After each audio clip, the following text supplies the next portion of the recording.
Hi, I'm Mark with DIY Ready, and this is a pallet smokehouse.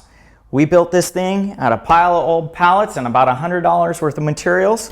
The list you can find on DIYready.com. We got a tin roof, a couple of vents, top and bottom, so the air can flow through. We're 36 square feet on the inside. You can smoke a whole hog or a whole deer. We got 4 racks. You got space to put sausage at the top if you hang a dowel. You got a big area for your firebox underneath. And we're lined with aluminum foil so it doesn't bleed out everywhere. Let's go ahead and get started, shall we? So, before we go ahead and get started, let's look at some of the tools and materials we're going to be working with. You're going to need a drill gun. Cordless is better, obviously. Some kind of a saw, a skill saw, chop saw, table saw. All of this job can be done with a skill saw. You're going to need a pair of metal snips, stapler, tape measure, goes right there, and drill bits.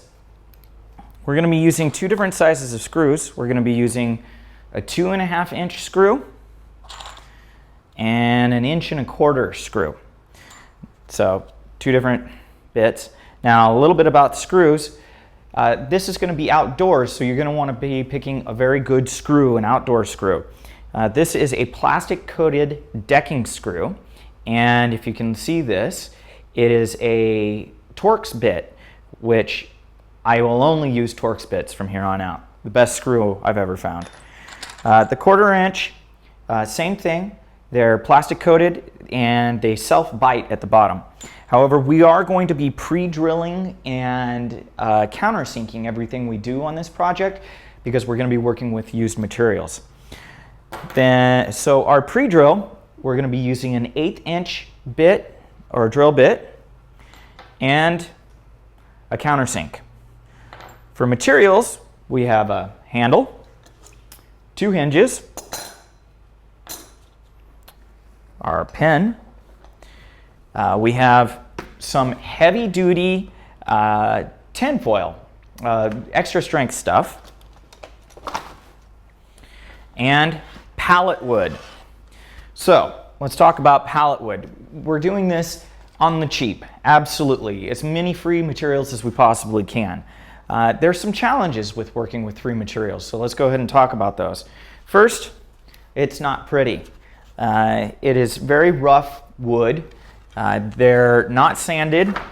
There's a lot of splinters that can be had, so have your gloves on. And anytime you're using your saw, make sure you put eye protection and ear protection in. Now, the end of the pallets, the wood typically splits here. So you have splits here. This is where it was joined in the center, splits in the center. And this is where I cut it off, so that's a clean edge. Anytime that you have pallets are typically 42 to 48 inches across. We're building 3 foot by 3 foot. We did that on purpose because first we want to get the square footage, but second we want to be able to cut as many of these split ends off on both sides and still have good wood in between. Now you're going to have real challenges on some of this wood. It's going to have long splits in it. You can see that. You're going to have discolorations and broken edges.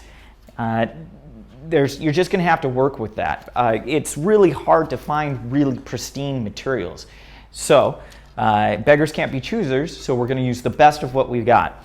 Now, the wood that you see represented here, this stack of wood, and this stack of wood here, all of this is about 20 to 30 pallets. And I picked and chose the best parts I could out of those 30 pallets, roughly.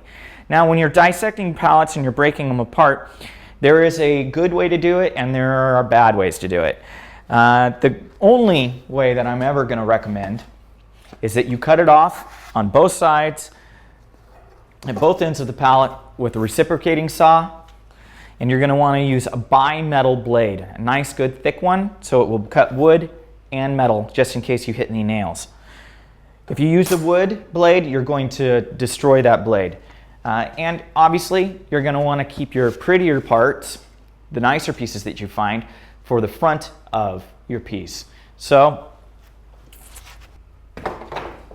our other pieces here, we were lucky enough to find a couple of pallets that had some good 2x4s in them. Now this 2x4, as you can see, has got a big chunk broken out of it and another chunk broken out of it there. Still a good 2x4, and we're going to go ahead and use that. But typically when you get pallets, this is what you're going to find. If you're finding pallets that are 4 foot or 5 foot long, this is the cutout that the forklift picks up. So in your design and when you're working on this, you're going to try and work around those. But this is typically the 2x4 that you're going to get, and it's not really even a 2x4. These measure out to be like 1 2/16 or 1/8, and they're not very square. This kind of wood is going to warp. It's not straight.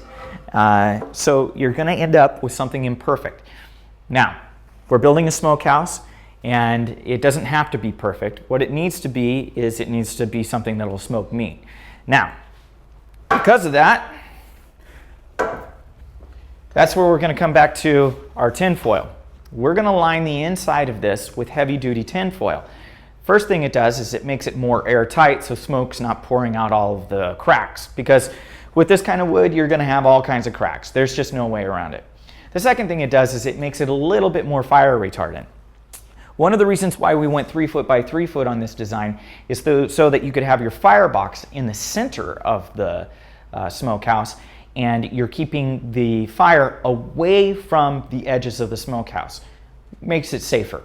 The bigger the size, the better. Well, plus you're going to be able to fit almost a whole animal in this thing. So lastly, we have our netting material. This is the screen that we're going to be using, and we're going to be using aluminum, and this is very important.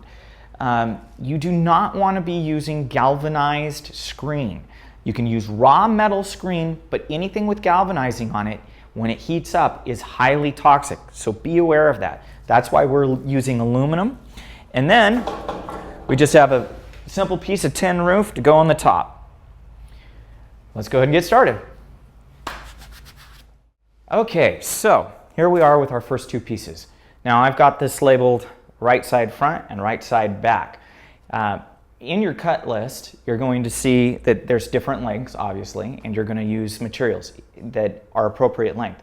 If you don't have the right length, like if you're short, then what you're going to do is you're going to take two pieces and you're going to sister them together. What that means is you're going to take two pieces like this, and then you're going to nail another piece here to make a longer board. Now, sistering isn't as strong, but this doesn't have to be very load bearing. So you can get away with that. You just want to make sure that when you sister your parts together, you're not getting in the way of your racks, which is what we're about to do right now. This design, the racks are the structure themselves. So the parts that hold the racks in place end up being the ribbing to hold the frame together. So what we have is our 6-foot board here, and we went ahead and marked it at 24, 36, 44, and 52. The reason why we did this is because we want to have enough space at the bottom for our smoke box so that it's not too close to the meat or the wood, and then between we wanted to have enough space for bigger pieces of meat, and then obviously smaller pieces of meat as we went to the top. And we did leave a good gap at the top so that you could hang sausage or something like that on a dowel that you put it across. We didn't actually put a dowel in this one, but you could very easily. So again, that's 24, 36, 44, and 52. Now, if you wanted to do different spacing, absolutely. The minimum requirement for us was 24 inches of clearance from the base of our firebox, or so that our firebox had enough clearance so that we're not cooking the meat with too much heat. So because that's where we started, that's how we got the rest of our measurements. Now if your firebox is smaller or bigger, you're obviously going to want to move your racks to the right position for that. So we did 24 in there, and then we did it on the other side too. Measure twice, cut once.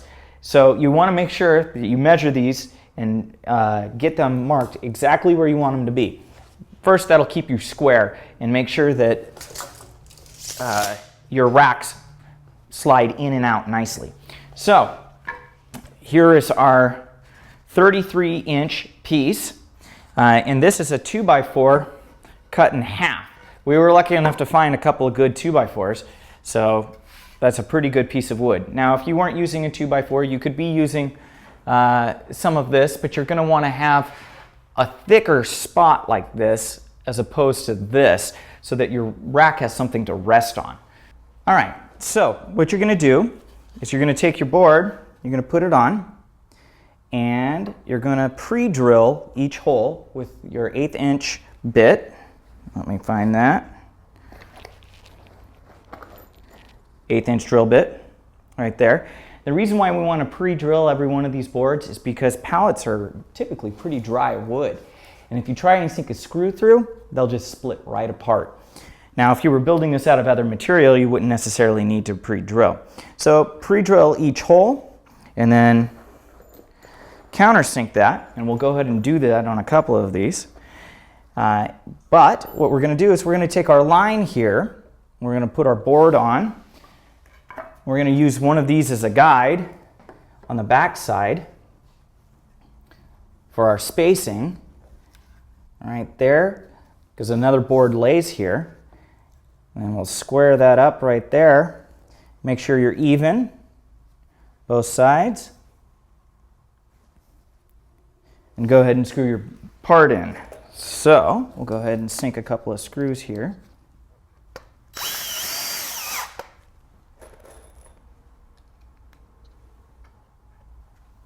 All right, there. Okay. And on the other side, we've got our line here. We want to make sure that we come up square to it. And we want to make sure we're square on the back edge. So I'm going to go ahead, line that out a little bit, make sure we're even, make sure we have enough space for a board here, and measure across. We want to be, so our measurement at the bottom should be 34 and 5/8 or 34 and a half. Let's do right there. The problem is our wood is warped a little bit, so nothing's going to be perfect here. We'll get it as close as we can.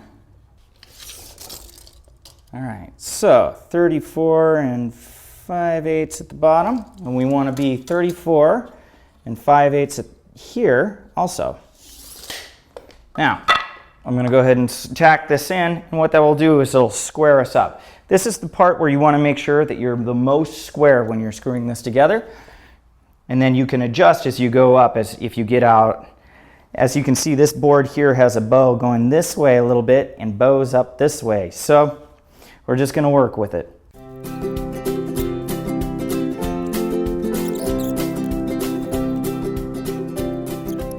So we just finished screwing in all our boards here. You just want to make sure that you stay as square as you possibly can and stick as close to your lines as you possibly can. Again, this isn't going to be perfect because of the wood that we're working with, but you can get as close as you can get.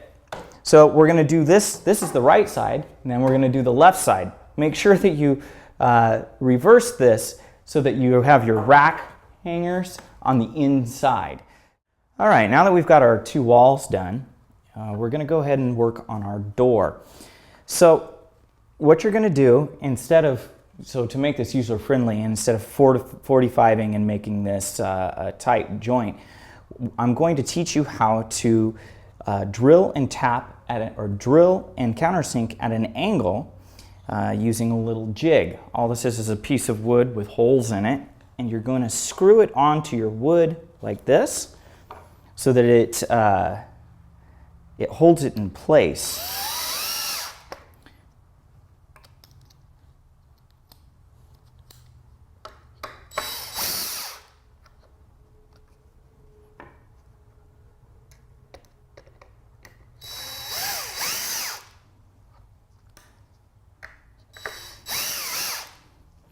Now you could do this with clamps or a couple other ways, but what you're going to do, this is just simple and easy. Bust that out.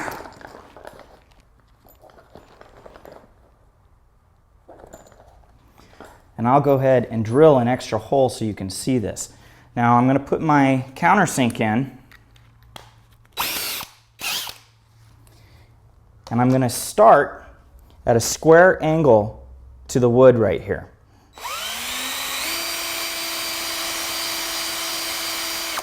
Now, once I've hit this point, right at the end of the bevel, right there, then I'm going to turn at an angle like this and drill in. Now what that does is it gives me an angled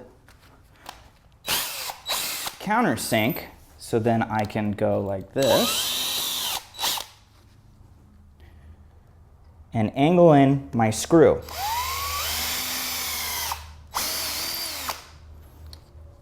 What it ends up looking like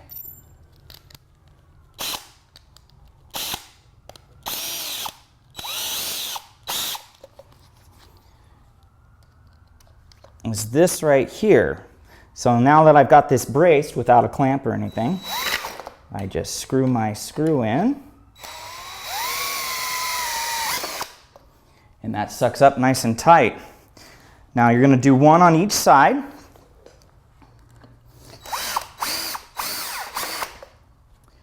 And then pop the bit or the jig off.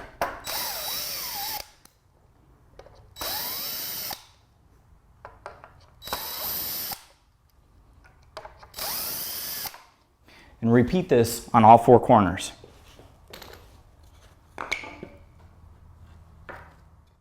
We've built our door, and this is going to be the face of the structure. It's relatively square compared to how warped our wood is. So what we're going to do is we're going to take one of our sides here, and we're going to temporarily screw the door to the frame so that we can hold it together.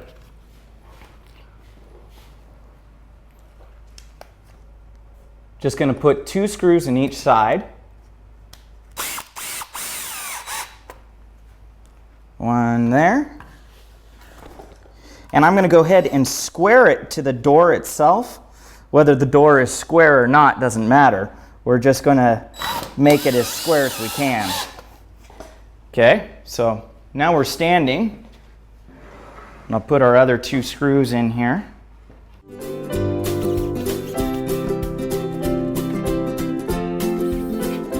All right, next we're going to add in a couple of pieces on the back here. So we've cut these to fit right in to the back there, so it'll give us some more structural support when we're putting our siding pieces on. So I'm going to go ahead and screw these in, and we went ahead and drilled and countersunk these so that the screws wouldn't be in the way when we put our siding on.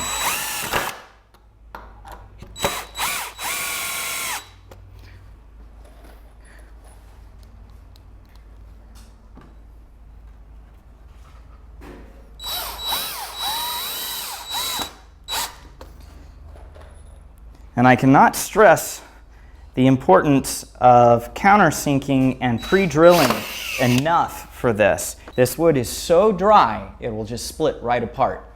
So we screwed one of the back ribs in, screw this other one in here, and notice how I'm using this on the inside and this is my flush side. This doesn't make any difference, but this obviously does. So, right there.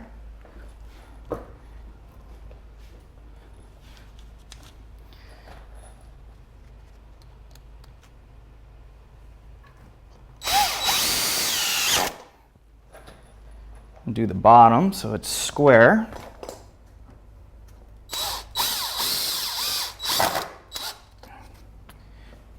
And we'll go ahead and spin this around for you so you can see what I just did.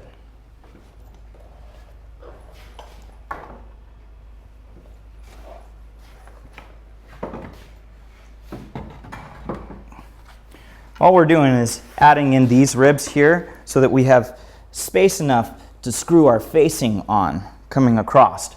And it also gives bracing when we put in our cross parts. So our next pieces are our cross members right here. Now, before we put our cross members in, I'm going to show you how we got our angles on the top of our wood. It's very simple.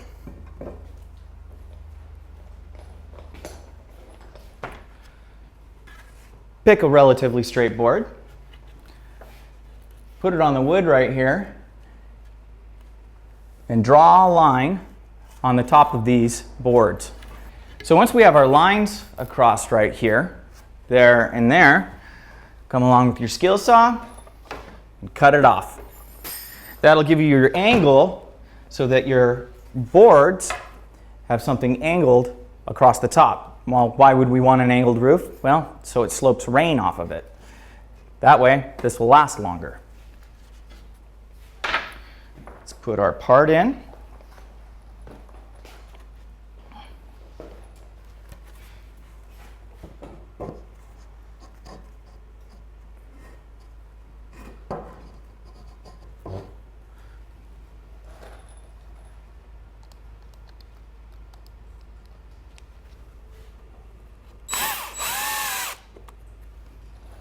I'm going to go ahead and put a screw on both sides of this so that I don't have to balance it for very long.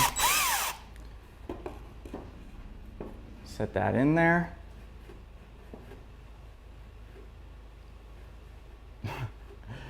There we go, right there.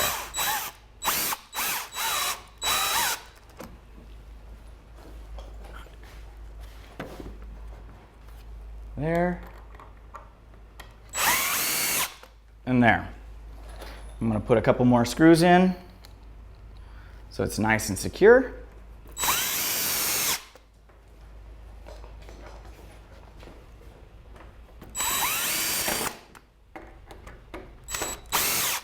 And do the same thing to the front. All right, so now that we've put the cross member in the front, just like we did in the back, the frame is basically done. So what we're going to do next is we're going to put our siding on. So we're going to start in the back with our siding. As you can see, we don't have a cross member across the bottom, and we have one across the top. So we just want to make sure that our measurement is accurate with our back piece. So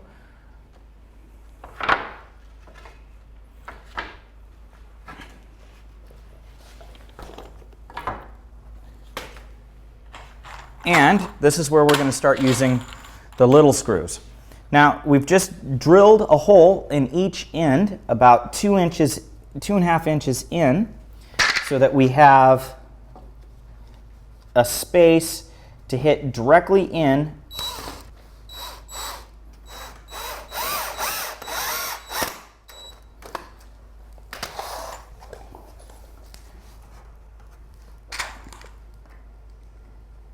right there.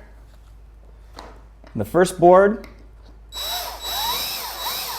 will square us up, and then we're just going to repeat this all the way up and try and stay as square as we can going up.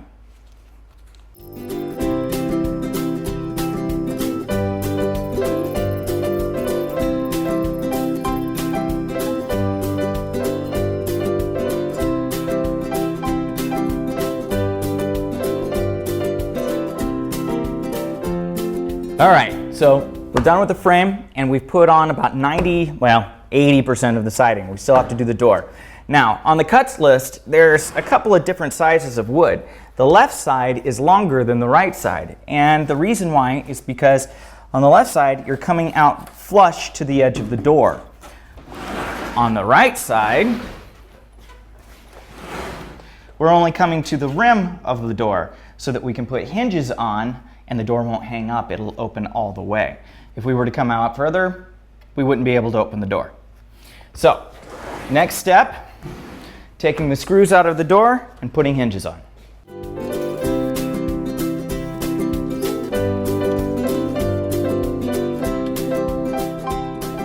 So, we've got these little hinges. They're just a couple of bucks at a local hardware store. Nothing special. They don't have to be very big because this isn't a very heavy door.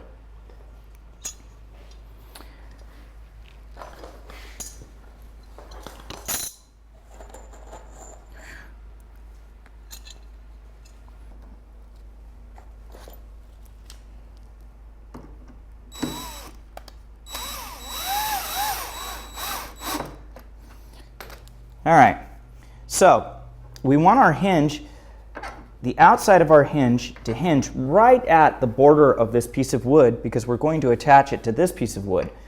And you want to get it as square as you possibly can because you're going to put two hinges on it, and if they're off a little bit, then the door doesn't close exactly right.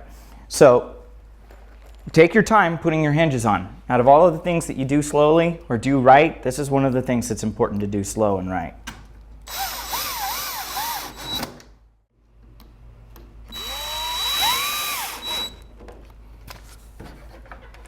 All right, now let's go ahead and put our door on.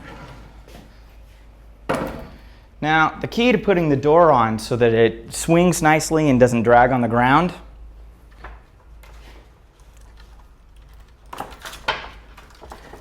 is giving it some space. So, just take a couple of boards, rest the door on top of the boards, slide your door into place, and screw your screws in.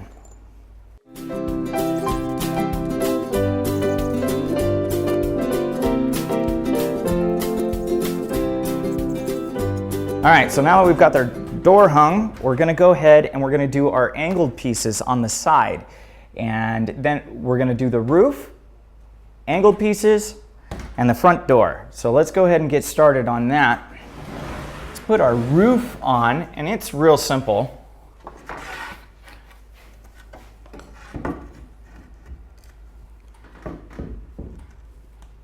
Now, on the roof, if you notice, we've got a little overhang. You want overhang on the front door because this is where you're going to have a little bit of a gap here at the top. We don't want rain coming down. Now, our piece of metal overhangs about 6 inches on both sides, which is good. It'll shield this front and back. You may want to add more structure to this or paint the sides so that it doesn't weather too bad. So we'll go ahead and add in the roof.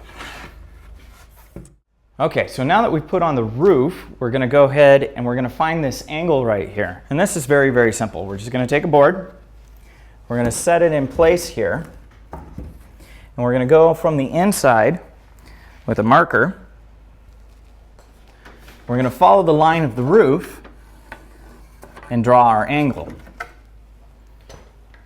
That's our new cut line right there. So once we have this cut line, then we can take this small piece that's left over and add it in here, draw the line again, and cut it again.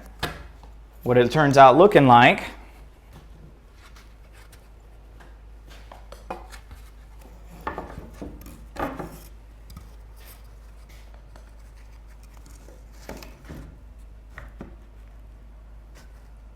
is that and that.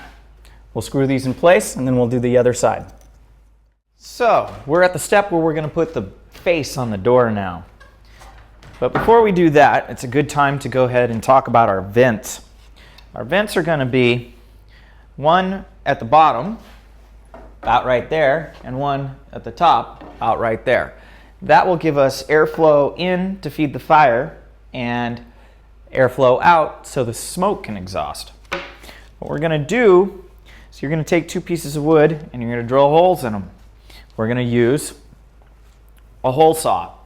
A hole saw comes in a lot of different sizes. This one's 2 inches. The important thing to remember here is that you have to have enough space between the holes to close the gap completely. So closed, closed, closed. Okay? So as you slide it, you want to make sure that you can vary the degrees of airflow from all the way open to all the way closed. So here we go. We're going to mark this off. We're going to use the board we've already got. And we'll have dimensions of this on our cut list so you can see it. We're just going to go ahead and draw our circles like this. Okay. Draw our circles like that. Now, be very careful when you're using a hole saw. It is a very dangerous tool because what happens is as you screw into the wood, when these teeth bite, it pulls the drill. So just be prepared for that. Hold on tight. And actually, let's go ahead and add a couple of screws in here so that the wood stays mounted together. We don't have to worry about it moving around.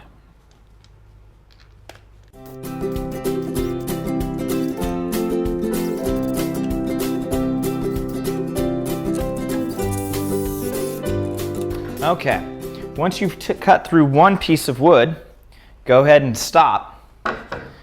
Take out a pair of pliers or a knife, something that you can fit into the edge, and pry out the first piece of wood. If you get both pieces of wood stuck in the hole saw, it can be very difficult to get them out. So now we're gonna go ahead and put the face of the door on. We have our two vent pieces cut, top and bottom, and we'll just put them in series as we go up all the way to the top.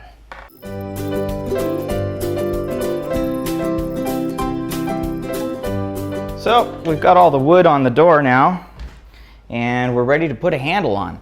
So kind of the rule of thumb that I think of when I'm working with a handle or a bench or something like that is wherever it's comfortable. So what you do is you take your arm, you hold it to your side and stick it out like that, and that's where it fits. So that's where this handle's going.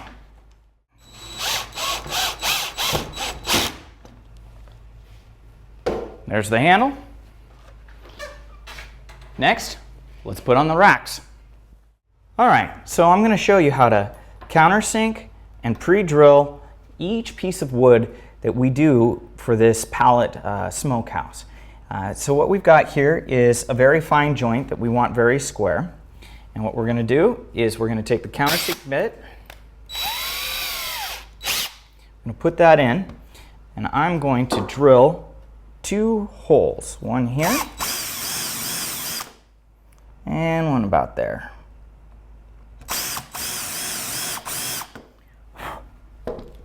Pop that out. Put in the 1/8 drill bit.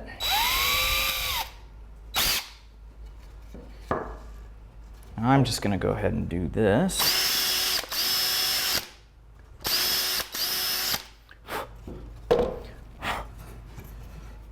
Knock off the stuff on the back so it doesn't get in the way. Line that up.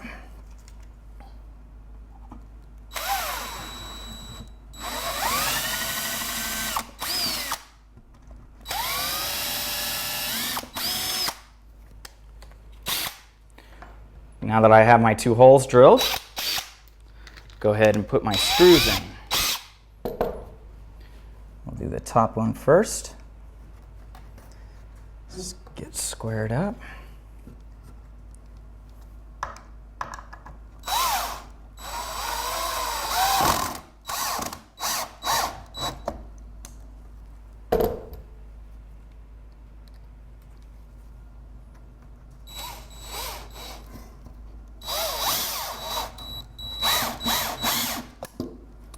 And that's a nice square joint, and the wood didn't crack because we pre-drilled and countersunk, and now our screws are out of the way. Now we're putting together the racks that will go inside the smoker. So what we've got is a couple of pre-drilled and countersunk holes on the corners and a couple of screws. We're going to go ahead and just screw our parts together. The part you're screwing through is the longer part of the two, and the part you're screwing into is the shorter one. That'll make a square part that fits inside this size smoker.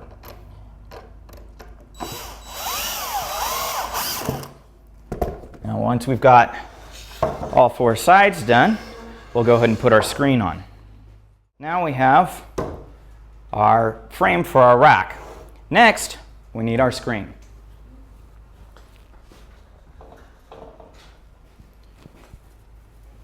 So what we have here is a fine mesh aluminum screen. We do not want to use galvanized. Again, I repeat, do not use galvanized screen because it is toxic. So you want to stay away from construction cloth. And absolutely you want to be using metal. You don't want to be using plastic because it'll just melt. So if you have a rack, like expanded steel or maybe some old barbecue racks, that would be perfect too. You just screw them on here. So what we're going to do is we're going to get our length like that. Have about 1.5 inches of excess on each side. I got plenty there. And just go ahead and cut this piece off. Now this roll of aluminum screen is 36 inches wide and will make several racks. It's probably the most expensive part of the whole smokehouse is the screen. Everything else is pretty inexpensive. Once we've got our edge established, we're just going to take our stapler,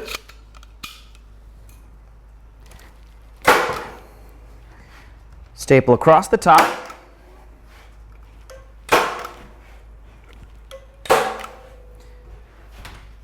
pull, make sure you're taut. Got plenty of, take all the slack out. There we go. And then as I do this edge here, this is where you really want to make sure you pull nice and tight. You can see how much flex I'm getting there. You want to make sure you get that real good everywhere you put a staple.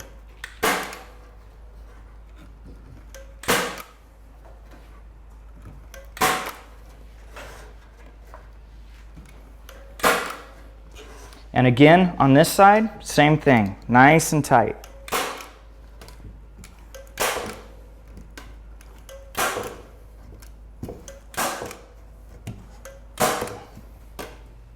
Pretty good. Now what we're going to do is we're going to fold this over and we're going to put a whole nother row of staples in because that's going to give us our strength. These staples will tear this if we're not careful, especially if you put a bunch of weight on it.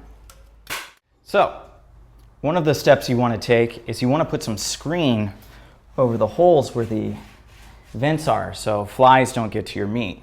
That's pretty simple. You're just going to cut some of your screen and staple or screw it on. The other part of this is your vent hole cover. So this thing slides back and forth and covers your holes. What we've done, we just took 2 little pieces of wood, screwed them together here like that to form a clamp. Just set it on right like that, screw it in, and we'll have the ability to slide our holes back and forth and regulate our incoming and exiting air.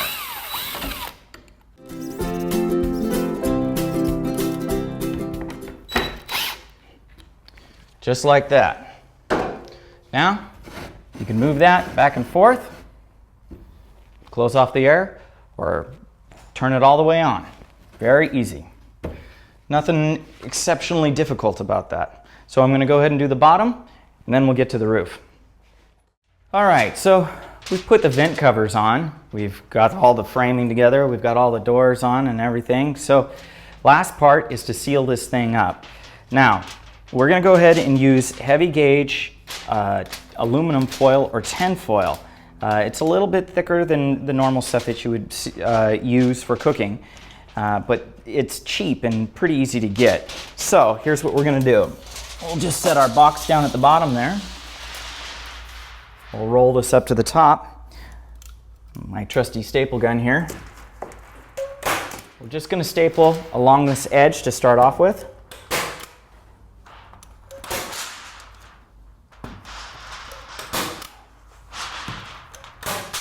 Now, this doesn't have to be perfect, but this is the tricky part. We want to fold this into the corner, coming down like that. So you're going to fold over a little bit, just like that, and up into the crease so that we can get a better seal. We'll just staple that in place there. And that. Now, we're going to, when we come to this, just take your finger and tear out a hole for your vent, just like that. No big deal. Very easy to work with. Staple that there and there. Come down to the bottom. Give yourself a little extra.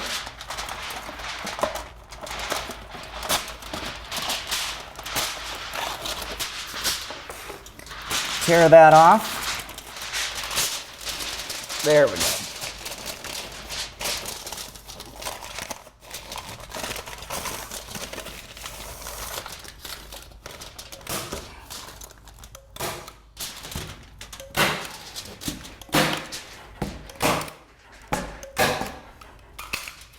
Tear another little hole for my vent.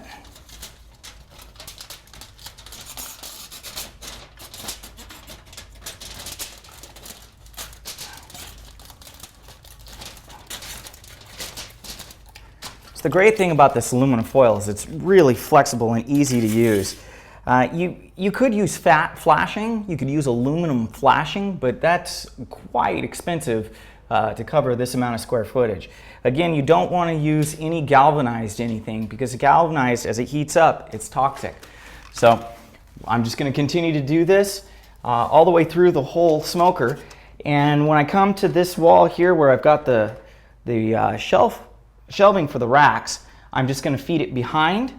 I'm not real worried about these. If they do get charred or something like that, just replace them. It's no big deal. We'll do the ceiling, the back wall, behind the struts on this side, and the door, and we'll be done.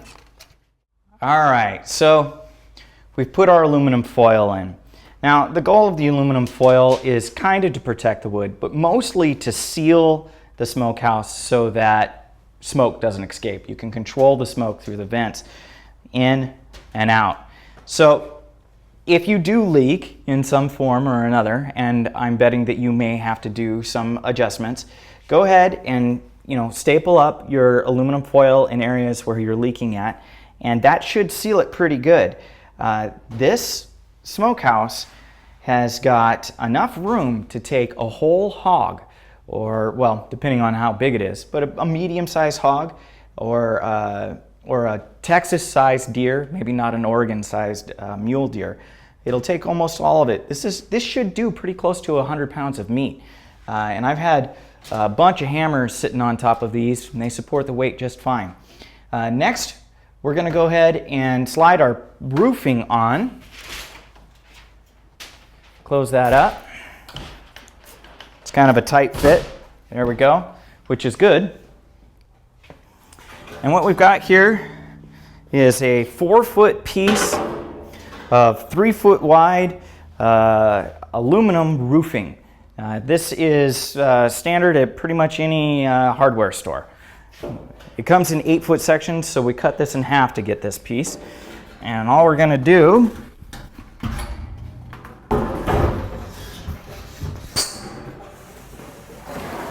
set that on top. Have about 6 inches, 8 inches of overhang in the front and a few in the back. Screw it down, caulk where you put your screws on or in, and then you're done. This smoker will hopefully meet all your needs.